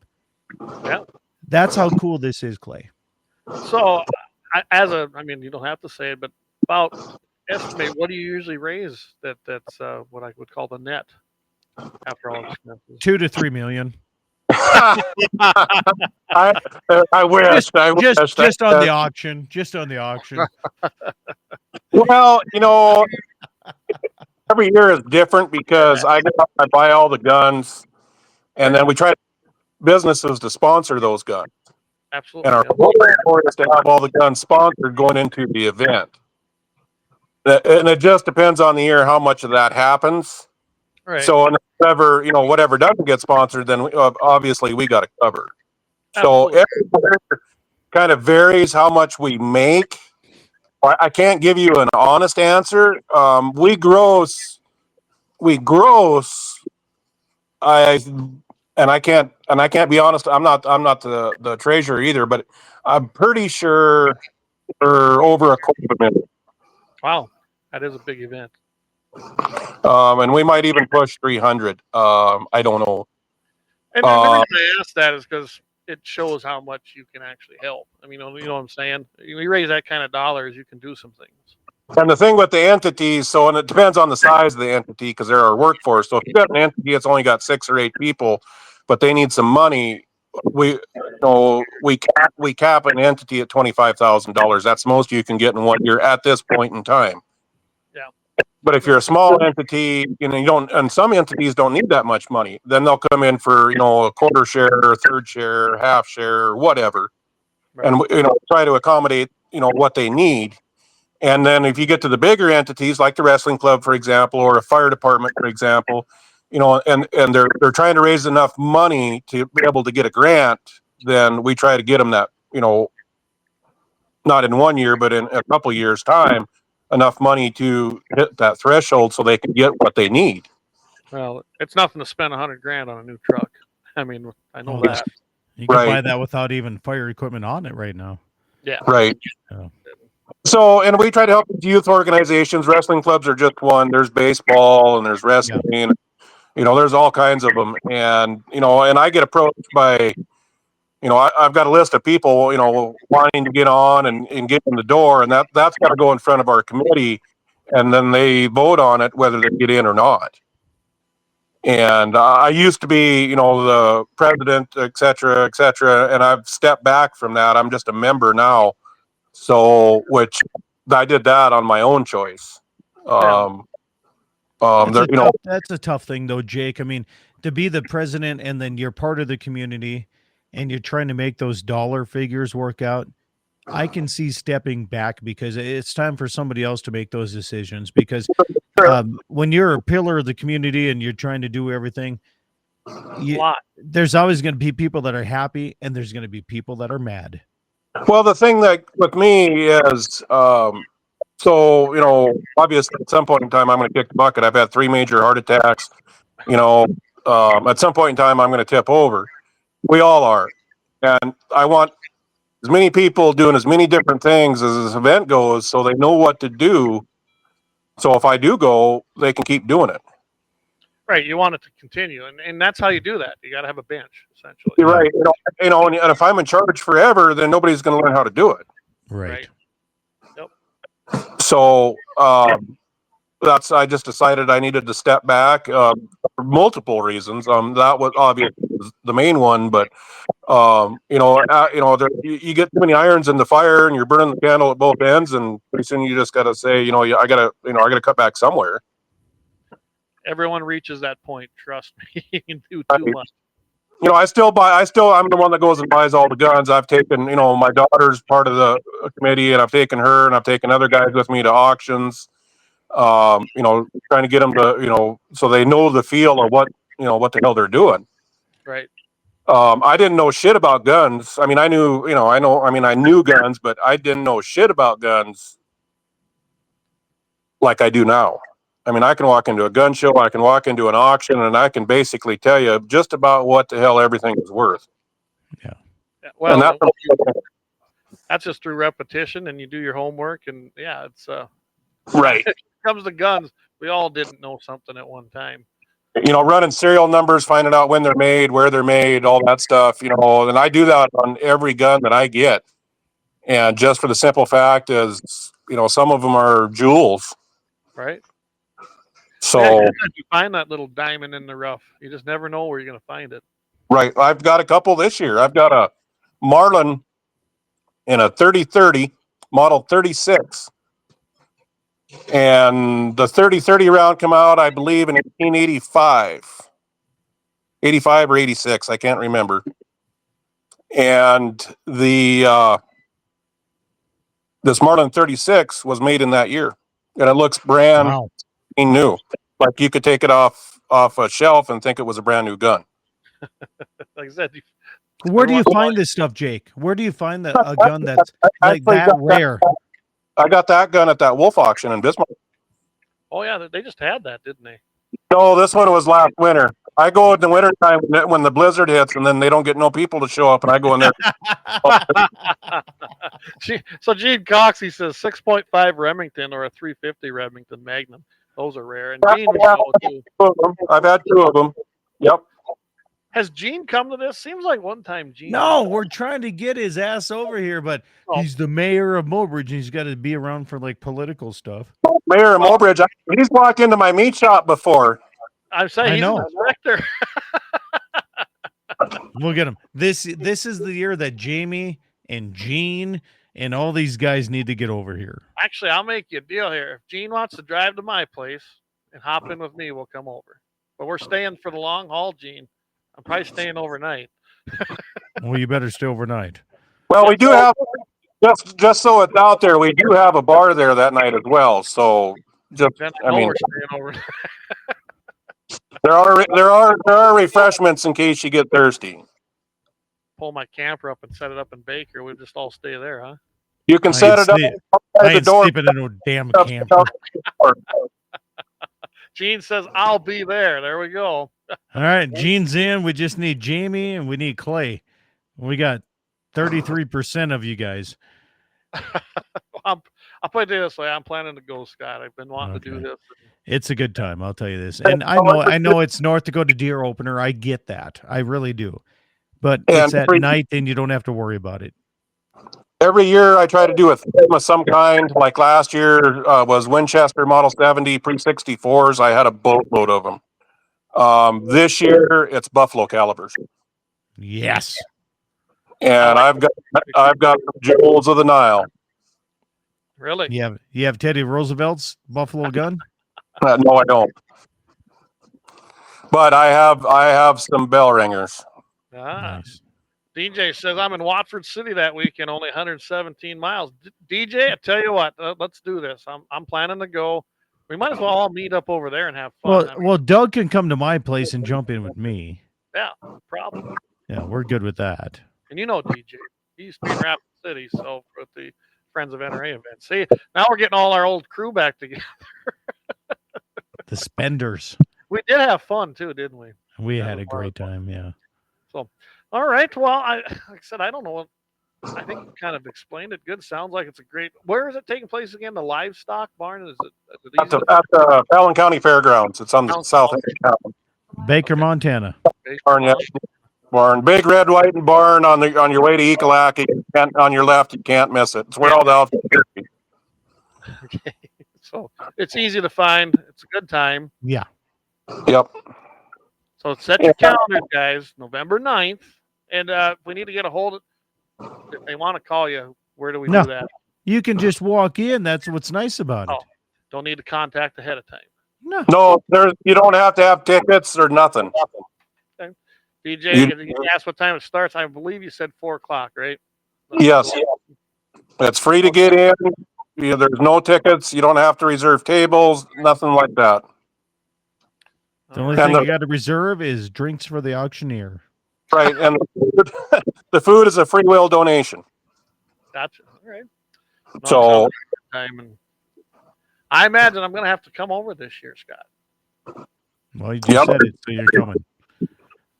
One of the things I will say over the years, being on the radio with Scott, the amount of people that come to it because of that, and just go up out of the blue at the meat shop is amazing.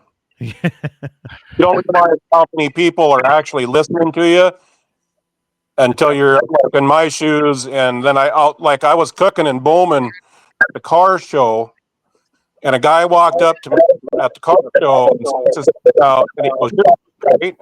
Yeah. And he goes, "I've listened to you on North Dakota Outdoors I don't know how many times." And he rattled his name off, and he listens to your show every week.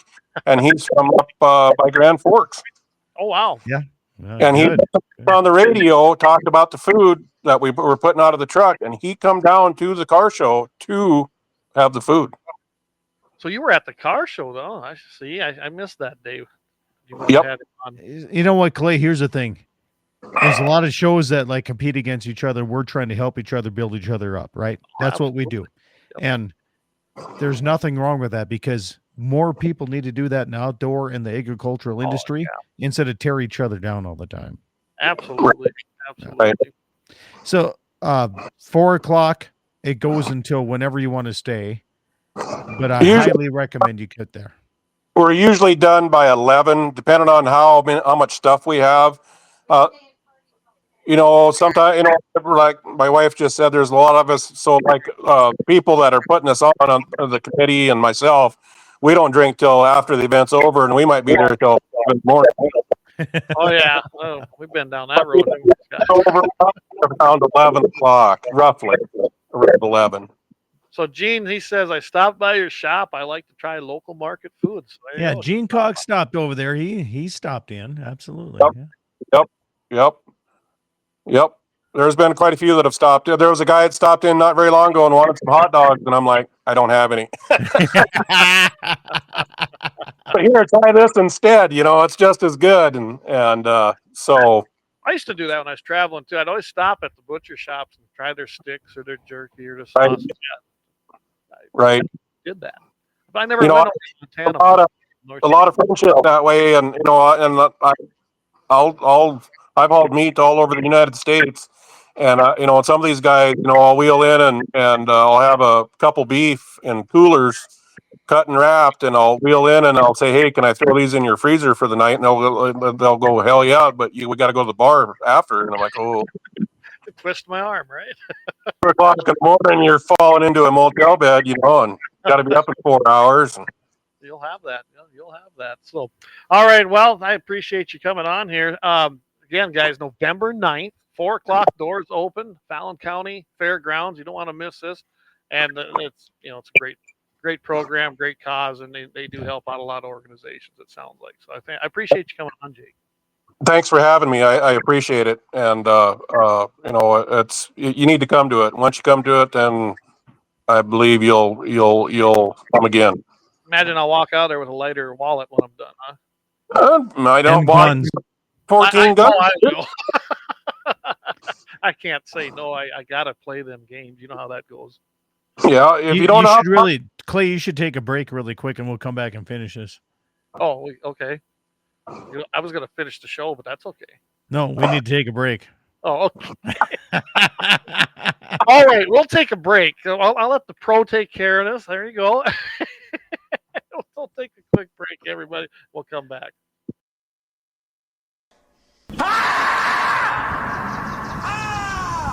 That's a war face. Now let me see your war face.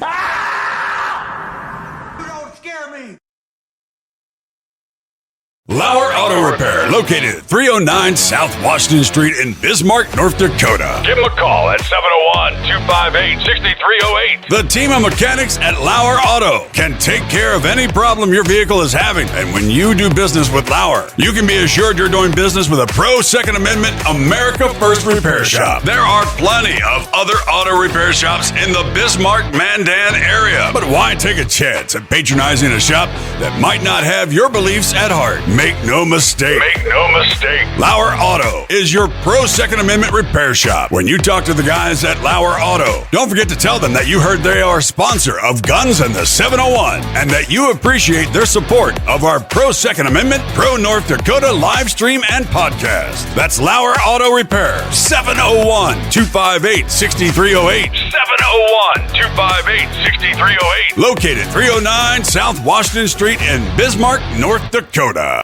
Experience the exhilaration of power in your hands at Bloodline Kinetics. Why Cerakote? Simply, it aids in firearm preservation while also giving your piece a unique look. Barrel threading, NFA laser engraving, bolt handle threading, mount, level, and bore, sight scope chamber, rebarreling, and much more. Bloodline Kinetics is meant to reflect a long American lineage in gun ownership, who stand for the Second Amendment rights, Bloodline, and the science behind gun accuracy. Kinetics. To some, it's just a constitution constitutional right that can go away. To us, it's in our American bloodline, and we believe it should stay that way.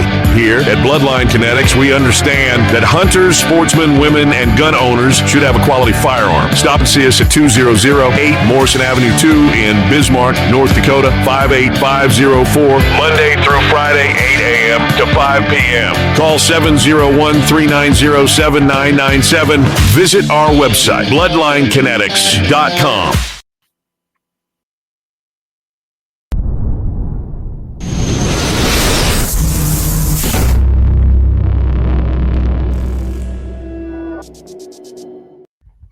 All right. Did you get things taken care of, Scott? Oh, things feel so much better right now. I don't know how long you guys can talk, but geez. Probably a while. I must be the older of us three because that was a long time. Good grief. Well, what I was gonna mention here is tomorrow night, 701 Nation, Jamie. Well, I don't even remember doing it. What was that? I don't know. I must have touched something here. Live radio and live podcasting, right? So, all right. 701 Nation, Jamie's going to have on episode 22, comes on 8 o'clock p.m. He's not going to be broadcasting to YouTube. He's discontinuing his YouTube. So just everybody knows that. Go to everything else. Go to X, Rumble, our website, and all the other platforms we have. What is an established trail in North Dakota? That ought to be a good. God, you want to really? And he doesn't have me. I just had a meeting on this with the Forest Service yesterday in Amadon. Well, there you go. Jamie, there you go. Get him on tomorrow. And then he's going to go into the new Savage Reveal lever action rimfire rifle. I've never heard of that one. So that's Rebel. What you mean. Henry introduces the new 10-shot 22 Golden Boy. Yeah, I've seen those. I'm kind of interested in. As long as their firing pin holds up. Yeah, they had trouble with their 357s, didn't they? They had trouble with every firing pin on every Golden Boy and Silver Boy they ever made. Really, I can't say I've ever had any trouble with mine. I've shot the crap out of my Golden Boy, but they've had troubles with them. Just out Remington Ranch Hand 22 long range 38 grain. So. Yeah, and then he's going to have his happy ending of the week, and that's where we always feature a self-defense story where basically the Second Amendment saved the life of the guy using it. So that's what he's got coming up. Powered again by Lauer Auto Repair, Double H Gun Shop, Man and Sporting Goods, and LittleAngryArms.com. So that's what he's got in store tomorrow night, 8 o'clock. Well, the Forest Service is having those meetings all across western North Dakota. There's a lot of push for, like, South Dakota, Black Hills, of trails coming in for ATVs. Really? They're doing that again, huh? Huge thing. It's going to be detrimental to farmers and ranchers in the western side of the United States, and I hope people listening will vote against this or at least give their opinion against it because it's not good, okay? And Jamie's going to say, what is a 2-track or whatever, but you got to remember, Jamie, really, every county has their own laws, and the law starts at the county level, not the state level. You got to check your local county levels. And with Forest And right now, Slope and Bowman County have a burn ban and a travel ban, and people are trying to drive around and go elk hunting and archery hunting and youth hunting this last week and everything, and you cannot do that. In certain counties, you got to be very careful of what you're doing and check with the Forest Service rules and your local county rules. So no matter what the state rules are, you still got to check your county because they're the one to make the rules to start out with. Is the Forest Service actually pushing to open trails? That's surprising to me. No. Okay. The Forest Service in western North Dakota is actually behind the farmers and ranchers trying to keep this out of the state. Because here's the reason why. We do not have enough large chunks of land to do this with. And a lot of people don't realize this is the Forest Service in the late 30s and early 40s, when USDA turned it over to the Forest Service, they did not get easements across private land. In some, I'd say most of the areas, there's some in the northern side, north of the Interstate 94, They do have easements in some areas. South of I-94, they have 0 easements. So they're trying to do this travel management plan, which started out in 2007, 2008. It got shut down by a lot of hunting groups because they just wanted to travel everywhere they wanted to, because if you see it on a map or Onyx or base map or whatever you want to do, if they see private land and a trail going there, they feel that they can go there. But if it crosses private land, it is state law. You have to have permission. Right. So what he's going to be, it's interesting what he's going to be talking about, because I'm going through that in our grazing association across all of Western North Dakota grazing associations, and in many central South Dakota, in the Grand River as well. Oh, we got it up there at the Cedar River.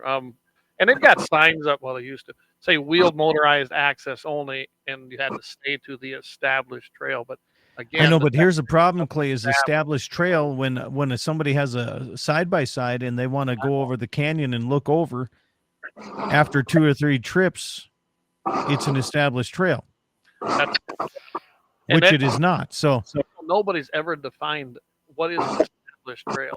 Okay, somebody says, can people walk? Yeah, absolutely. So the North Dakota rule, here's the problem with this whole thing. Well, I know what Eric's getting at. Eric he's the kind of guy that walks everywhere. Yeah, no, and I have no problem with people walking. I really don't. So if you want to stick on the section lines, not a problem. You got 30 feet, and not every section line in my area has a trail. Okay? Right. It's rough country. There might not even be a fence. So you might need to really stick on that 30-foot thing. Where people get misconstrued on a lot of this is they're thinking of like section lines and everything that they're used to seeing. But in the Western North and South Dakota, things are a little bit different. And I've just play caution, contact the landowner, and just be courteous, and they'd be more than happy to help you out. I'm just saying there's a lot of different things with an established trail is different. Right. In state versus Forest Service versus county. Yeah, and an established trail isn't necessarily public access, and yeah, they just got to keep that in mind. But an established trail, you should go by township, because the law starts at township, then goes to county, and then goes to state. And most people don't do that. And I run into this on the state line here. I found out because I was checking it out. So on the state line down here, that's where the sections start. Okay. Well, on the South Dakota side of that line, that's where the corrections take place. Yep. So just so everybody knows this, there's correction lines all over the state, everywhere you go, Clay. Well, I'm just talking completely along the line, because people think that's public access on both sides of that state line. It is not, because it's not a section line. The entire state of South Dakota's and North Dakota's border on the South Dakota side are mostly corrections, and they are not section lines, and Correct. You don't have the right to be on them. And oh my gosh, I mean, I've had some pretty good arguments with people down here. Yeah, and that's the thing is, until you have to experience it, like I'm at the end of a section line where my road is, and it ends up in my yard. It's just an issue we got to deal with, but. We're looking at a travel management plan, and I am excited that they're trying to work with this, and they're working with ranchers and landowners and farmers to try to which ones are accessible, which ones are not. And, you got to remember too, some of these trails were on the maps from the 40s. Yeah. They're not there anymore, and some of them are eroded away. So you have to be careful on that too. And if you travel on a Forest Service trail, public land, or whatever you want to call it, and you get stuck, the landowners are really reluctant to help you out, because if we tear up any dirt, we're liable for that dirt from the Forest Service, because we got to pay for a NEPA study because we tore up dirt, and we have to go through the whole works. So you're on your own. And you've got it way worse out where you're at than say what I have, which are allotted pieces of. Yeah, but we have a lot more erodible land out here. We have a lot more erodible land, absolutely. And I've seen that Jamie put up there. He says the state has a definition of established trail. That's what I go by. He said, I'll give you a call tomorrow, Scott. So there you go. That's fine. Good discussion. But an established trail it depends on who says it is an established trail. Right. Because some of these maps are from the 40s, and none of them are accurate anymore. No. They've either been closed, they've eroded away, they've been blocked, they've been taken out. I mean, yeah, it's been a long time since the 40s. And you're right. I've seen some of those maps. I've had these discussions too. And an established trail, I hate that every time. And when I go up to the North Dakota legislature when we're working on other bills, I always ask them, can you define that for me? And none of them can define it definitively. So, yeah, it causes issues. But there's also established trails through the middle of Mandan, Bismarck, Mobridge. If you go back to established trails back in the old maps, I guess we can just drive right through there too, right? Well, I say we treat their property like ours. If there's no sign in their yard, should just go ahead and just. Well, I got this. Yeah, now you're getting me going. You want to get me going? Here we go, Clay. So I was told that because it's different in towns because they have an ordinance. Yeah. And I said, well, that's easy enough. Let's go to our county commissioners and make an ordinance. You can't cross any. Oh, no, you can't do that. Oh. Well, yeah, we can. We can go to our county and do it. But did my county commissioner stand up to it? No, they didn't. Because they think the law starts at the state level. And that's a problem everywhere, Scott. And that's how we but while they're making laws at the county level. I know. Yeah, if it starts at the state, why have a county commission? Right? Don't need them.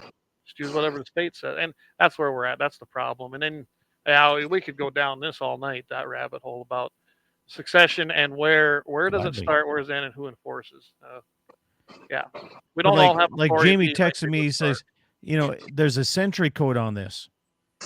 That's a state century code. The law starts at the township and county level. Yeah, I got it sent. It's different. Yeah, it starts at, like I said, township and county, and then it moves up from exactly. There. Absolutely. That's the idea of it. Checks and balances is what it's supposed to. Yeah, and once you allow the state or anybody higher than you to start making those laws, then you're bowing down to what they're going to do. Absolutely. And I don't agree with most of our state legislators at this point in my life. I don't even agree with my county legislators.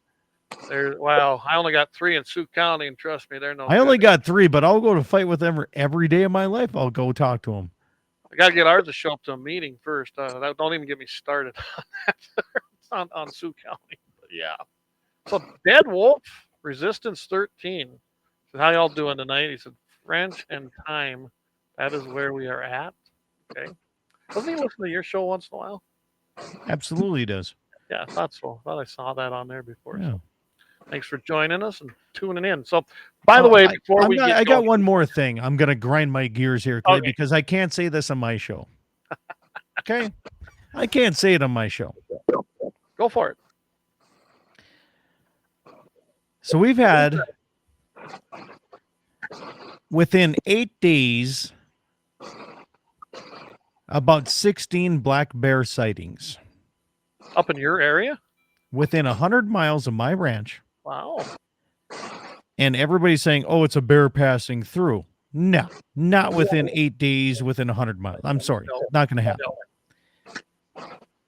A friend of mine videoed a bear being released down by Buffalo, South Dakota. Shot him. Called their local game and fish and said, come pick up your bear that I just saw you drop off. Now he's in trouble. Oh, man. I'm having trouble with my cattle. I have game cameras. I just updated to this little fancy thing. Cell cameras that send me live videos of black bears chasing my cattle through fence. Oh, wow. And now have taken 2 of my cows. And they say, oh, black bears don't do that. They don't go after meat. I have it on video. I have had, and Jake Wagner, you back me up on this. Montana, in the Yellowstone country out there, they're taking the problem bears and they're bringing them out over to the eastern side of Montana, western side of North Dakota, because there's people paying for this stuff. Yep. All right, they're paying for it. Now, I heard of a problem grizzly bear that was taking so many ranchers' calves in the western side of Montana has now been released in south of Ekalaka. I've heard of all these black bears that are being trouble bears being released in eastern Montana, western North Dakota, and South Dakota. And it's not by, I'm not saying it's Game and Fish, but I am saying it's from organizations that maybe work with local organizations that might say, let's try this. When I watched him do it, it was the Game and Fish that did it. Wow. And that was in the Montana side, right? Yes. So we got to be specific because I have not seen any of this happen, but I have seen videos, but they were unmarked vehicles doing this. And this is what's happening, Clay, and it's coming your way, man. And well, I'm short 2 cows, and they say, "Oh, they're not going to do that." Scott, this is the same crap they said about mountain lions when they started showing up around here and down. And wolves. And wolves. And, oh, they don't do that. And then all the videos started popping up showing them doing these things. And I bet you money them bears are chipped, too. Oh, I'm sure. Here's the thing. You know, I see this guy. He says, call the local sheriff. Here's the thing about our local sheriff. He says, well, that's a hunting issue. I'm going to call the Game and the Fish. They're not going to deal in it. Well, you only can get. They're getting money from it. If you got like Lee up there in Corey Lee in Stark County, I bet you he would back you up. But you're not in Stark County because he's one of the good ones. But most of our sheriffs are pussies. I don't care if they get pissed at me or not, because they are. They just do what they're told. They take money from the feds and the state and wherever they can get it, and they don't care. They just enforce what's wrong to begin with. And that is the problem. Our sheriffs are supposed to be that last line of defense between you and government. And I don't care what entity it is. And they're not. They Here's are the the ones entity. who take care of this. The entity is you're messing with my cattle. I'm tired of it, and I'm losing money because of it. And nobody cares if a rancher or a farmer loses money anymore. Doesn't seem like it anymore, no. I mean, we've even had mountain lions here. Not that that's an issue. At least we can hunt them. But yeah, you're on the other side of 80. You're on the point where it's free for all. Yeah, I mean, I am. They run that Cedar River bottom ground up here. Not a lot of them, but they are up there. I've had people tell me they're not, even though I can prove that they're there. But so far, I like the naysayers. I love the naysayers. That's like, oh no, they're not here. And then you show them that one's taken. They're like, oh, okay. Right, there's one. There's a track. I got pictures of tracks going along that river bottom. Yeah. Because I like to go up there, and I got permission to go up there and hunt. And I can tell you this: there's still deer up there, but they're diminishing. I'm sure it's because there's more lions up there. I'm telling you right now, there's organizations that spend a lot of money that give money to states to allow the dropping off, and they're doing it on private property, public property, wherever they are. And the money talks, and agriculture is something in the past anymore, and that's sad. You know, give me an idea. Jamie and I are going to be on the morning show on Friday on K-Fire at 9 o'clock Mountain Time. Maybe we'll have to bring up this bear issue, because I bet you nobody knows about it. And nobody's going to talk about it. And I guarantee you're going to see, I have videos, and they're going to be like, oh, they're just passing through. Well, we have videos of you dropping them off, so I don't think so. I got bullets that just passed through. Is that like I said, the problem is I bet they're chipped. That's the problem. Then you got to dispose of them somewhere else. Yeah, that ain't like the old days where you just. Here's the thing: I'm not going to dispose of them. I'm not going to do that. I'm just saying I want people to own up to what they're doing. Around our area. I just want own up to it. Don't sit and try to be hiding this stuff. And don't try to act like you don't know about it. Just own up to it and say, this is what we're going to do. But the problem is they're bringing problem bears to our area because they're problems in some other urban area. Maybe they're in somebody's dumpster in a big city of Bozeman or Billings. They're capturing them. They're bringing them out here. One of the reasons they're just admit it. Just admit it. Doing that, though, I believe, is so they know they know we won't put up with them. Yeah. And they're going to get shot. I don't think so, Jake. I think they chip them and they want to trap us so they can turn more of our land into the prairie reserve. We killed a couple here north of town just not in the last month. I know you did. And I mean, they didn't get in trouble for it. I mean, they were in their yards, they were, fighting the dogs, eating chickens, whatever, and they shot them. I know, but Montana's way different than North Dakota, and you're not Scott Bachmer where they want to try to kill you. Jake, you got to answer the question there, Clay. We got a question come in. It says, "Hey, Jake, do you charge people more that bring in their deer meat in full deer hair? I'd probably charge another $50 for that shit." So would you like them skinned or not? You want them skinned or do you even take them? I like them whole with the hide on, as quickly as you can get them to me. There are people that bring them in garbage bags, whatever, like Scott. And I look at it, and I've gotten some horrific shit in throughout the years, and I'm, just some of it I refuse. I won't take it. Some of it, if you want me to do it, I'm going to charge you so much you're never going to come back. Years and years ago when I was working, and we didn't process deer, but if you brought it in boned out, we'd make sausage, whatever. And this guy asked my boss if, he'd make a summer sausage for him. And he goes, "Yeah, we you got it all boned out." "Oh, yep, it's all ready for the grinder. Ready to go." So I was making sausage that night. We did it after hours. I was making sausage that night. Boss told me to turn it all into summer sausage. I opened the garbage bags up, and there's hair, there's bloodshot, there's branches, there's grass, all kinds of shit in there. And so I go over to the boss was at the bar, and I go over to the bar and I say, "This stuff it's nasty. I mean, it's just told him everything that was in there." And he goes, "You know what?" He goes, "Save it till the end and run it through the grinder." No. Wow. And I, okay. And I do the same thing myself. What you bring me is what you get back. I mean, you get your own meat back. And so I ran her through the grinder. I made the sausage, and a guy come and picked it up, and he come back in the store a month or 2 months later and said, "That's the best goddamn summer sausage I've ever ate in my life." And I'm over there going, "You ain't never had good sausage in." Wow. Yeah. So, Jake, you can't give me a hard time bringing my meat into a garbage bag, because when I take mine, I cube it up and I bring it in and I take care of it. And I was using it for an example. I mean, and but everybody's looking at me like I'm the garbage bag guy. Come on. I take care of my meat really quick.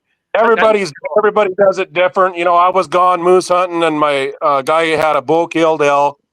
He got a hold of my daughter, and it was all skinned and in coolers, and he dropped it off. She put it in the walk-in cooler. I come back from moose hunting, and I go to whack this elk up. It takes me an hour, depending on what they want, to cut an elk out.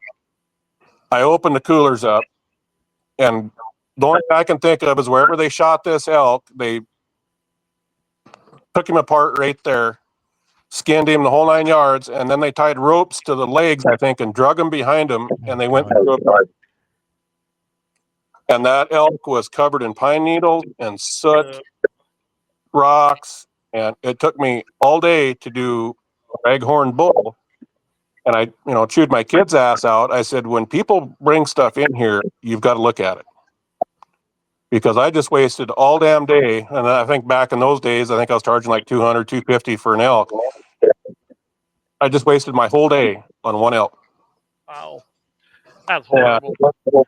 So that's one of the things, you bring it to me, I look at it, and if it's frozen, I just tell you, if it's nasty, it's going to cost you.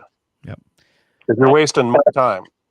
I'll tell you what, I don't want to cut you off here, Jake, but our live stream, it's going to auto quit us in here in about 2 minutes and 30 seconds, even less now. So. It was good talking to you guys, and we'll do it again some other day. All right, thanks, Jake. Appreciate you, buddy. I'd love to have you come on again sometime. Thanks, Jake. You bet. All right. Well, with that, guys, again, don't forget to tune in Friday morning, 9 o'clock a.m. in the morning in the mountain time. on KFYR. We're going to be on there in Dakota mornings. And, of course, we got Scott. He'll be on Saturday morning. Don't want to miss his show, Dakota Prairie Outdoors. And Levi Nelson is going to come on and tell me about his elk hunt in Montana.